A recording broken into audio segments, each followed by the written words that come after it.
안녕하세요. 지난주 금요일 날 당군일의 최대 재건축이라고 얘기하고 있는 둔촌주공 공고문이 나왔어요. 단지명은 올림픽 파크 포레온으로 나왔고요. 12,000세대. 뭐 조합원 물량이나 일반 물량이랑 다 합쳐서 12,000세대. 엄청나게 큰 규모의 재건축 단지가 발표가 됐죠. 일단 간단하게 보시면은 지금 여기 청약홈에서 공고 어제 나왔는데 이제 청약홈에서 내용을 찾을 때는 특공 들어가는 날짜 12월 5일부터 특공을 시작하거든요. 여기 이제 올림픽 파크 포레온 들어가 있죠. 여기 가면 이제 모집 공고문을 볼 수가 있는데 이 모집 공고문 보시면은 올림픽 파크 포레온 주자 모집 공고 쭉 나와 있죠. 자, 워낙에 여러분들 뭐 유튜브든 혹은 블로그든 카페든 많은 곳에서 이야기를 해요. 많은 곳에서 이야기를 하고 있고 저는 이제 이거를 뭐 전부 다 제가 설명하기에는 너무 내용이 많고 워낙에 뭐 12,000세대를 어떻게 제가 설명을 해요.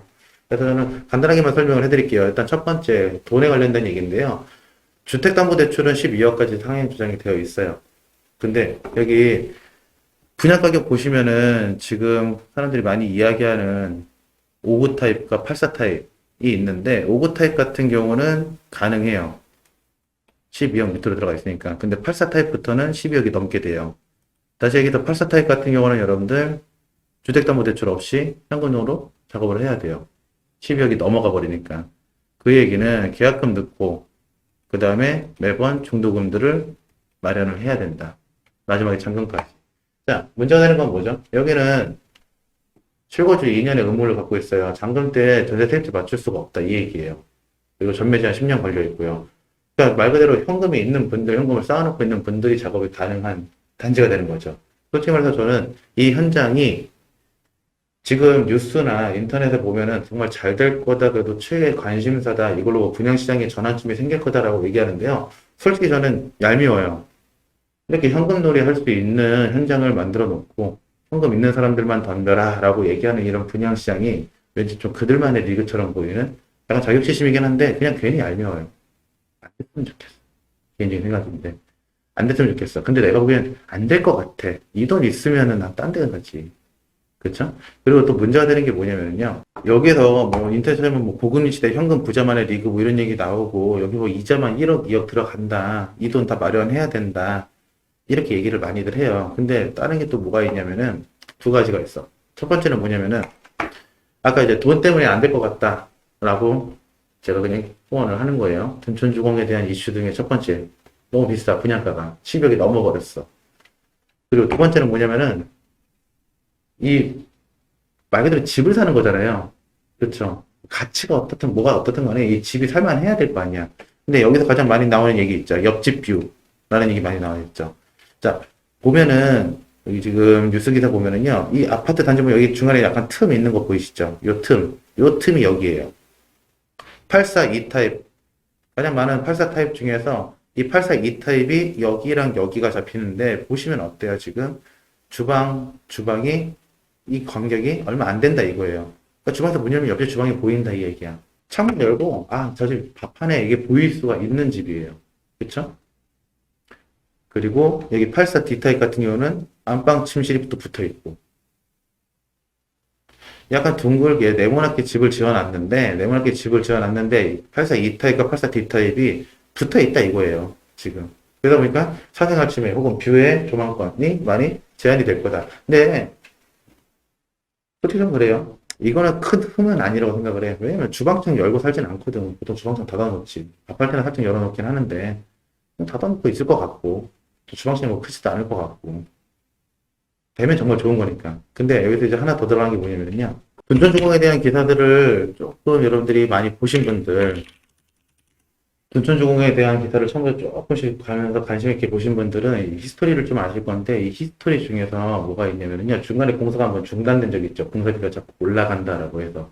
이 공사가 중단된 적이 있는데, 이때 공사 중단될 때 가장 큰 결정적인 역할을 기여했던 애들이 샤시예요. 샤시 금액 때문에 약간 공사 금액이 많이 변경이 됐거든요.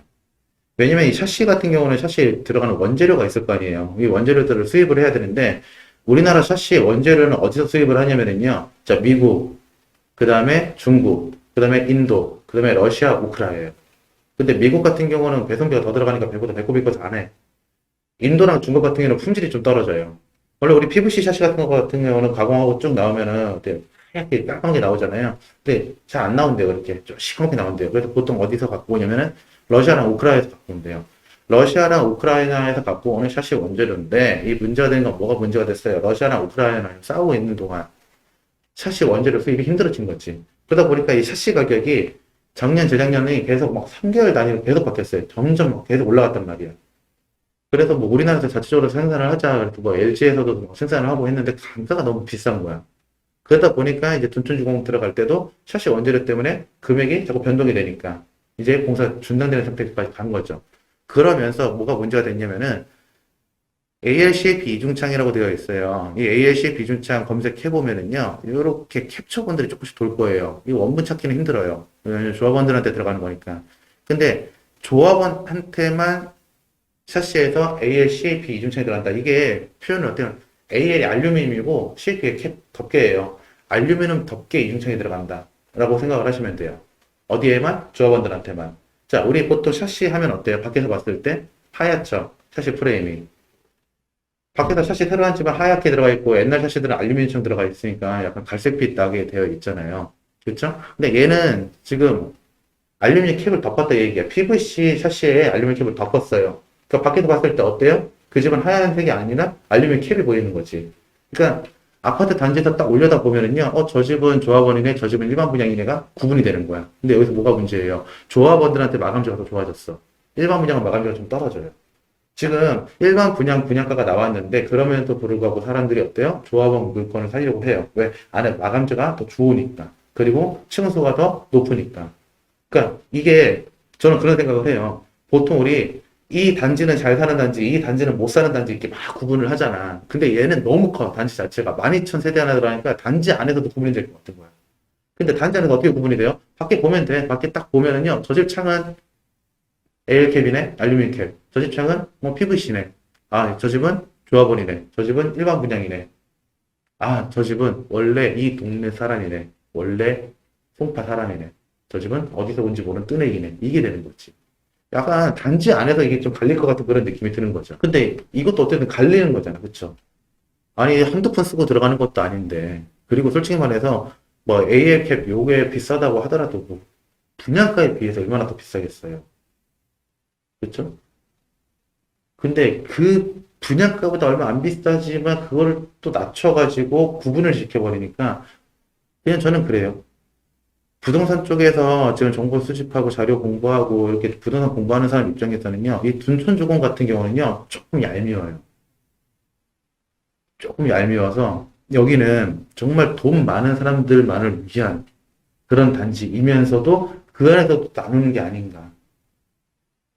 너무 자격지심이 강한가? 라는 생각이 들어요. 그러니까 나를 되게 작게 만드는 단지야. 게다가 지금 또 화물연대에서 시멘트 운송에 대해서 또 파업을 또 진행을 하고 있죠. 그러니까 이 단지는 지금 안에 내장재들, 마감재들이 들어가면서 이슈가 계속 터지고 있는 거예요. 그렇죠? 물론 부동산은 시간이 지나면 가격이 올라가고 가치, 땅에 대한 가치니까 땅에 대한 가치 계속 상승하니까 부동산 시장은 어떻게 내려가진 않아요. 시간에 짧으면 내려갈 수도 있지만 길게 보면 내려가진 않아. 그런다 하더라도 이 단지 자체는 이 많은 세대들은 이 안에서 너무 많은 구분을 해놨다 이 얘기예요. 이 조합원들의 욕심과 그 다음에 해외 경제와 시장에 따라서 이 안에서도 너무 많이 갈려져 있는 상태. 저는 그래서 어디가나 판단, 투자는 개인의 몫인데 저는 만약에 돈이 있다. 제가 여기에 들어갈 수 있는 돈이 있다. 라고 하면은요. 저는 여기를 들어가고 싶진 않아요. 왜냐면은 공사 진행 단계에서 이슈가 너무 많았어요. 이 안에 내장재들, 이 안에 원재료들, 이 안에 설비들이 뭐가 어떻게 바뀌었는지 모르겠다 이거. 눈에 보이는 것들도 낮춰놨는데 눈에 안 보이는 건 얼마나 낮춰놨을까. 지금이야 샤시 같은 경우는 조합원과 일반 분양을 나눴지만 만약에 시멘트 공급도 중단되고 그러면 이 안에 시멘트 공간의 양은 또 얼마나 바뀔 것인가.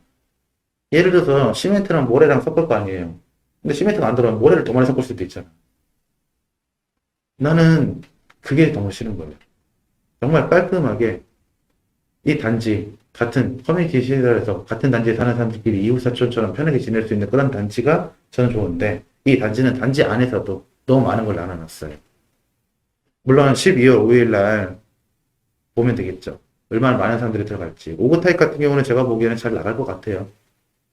주택담보대출도 들어갈 수 있고, 그 다음에 뭐니 뭐니 해도 위치, 학군, 이런 것들이 너무나도 좋은 단지잖아요. 준강남권이라고 표현할 수 있는.